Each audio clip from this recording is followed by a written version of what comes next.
Comme chaque année, on invite le public à venir nous rejoindre pour Princiaqueta devant la ferme des Catoigna.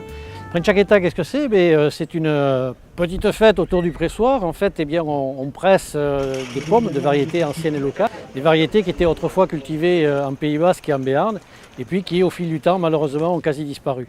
Il n'empêche que ces variétés sont tout à fait intéressantes. Certaines ne sont pas bonnes au couteau, mais par contre, certaines sont bonnes pour faire du jus, pour faire du chagarneau. D'autres sont meilleures cuites que crues. Voilà, on avait une grande diversité fruitière autrefois qui, malheureusement, a décliné. Alors l'objectif de ce verger conservatoire, c'est de garder ses collections, ça c'est une chose.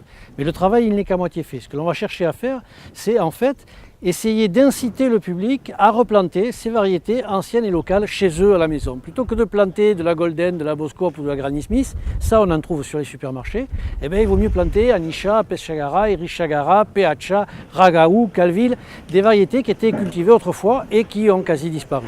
Donc conservons-les, ces variétés. Alors aujourd'hui, on a essayé de faire une petite fête devant les Catoigna, Princiaqueta, tout simplement parce qu'on a pressé ces pommes pour en faire du jus qui va devenir du chagarneau. Et l'objectif, c'est pas d'être cidriculteur pour nous. Notre objectif, c'est dans une démarche patrimoniale de montrer que c'est possible, que ça existe. On espère qu'avec ça, les gens vont reprendre goût et replanter ces variétés anciennes et locales.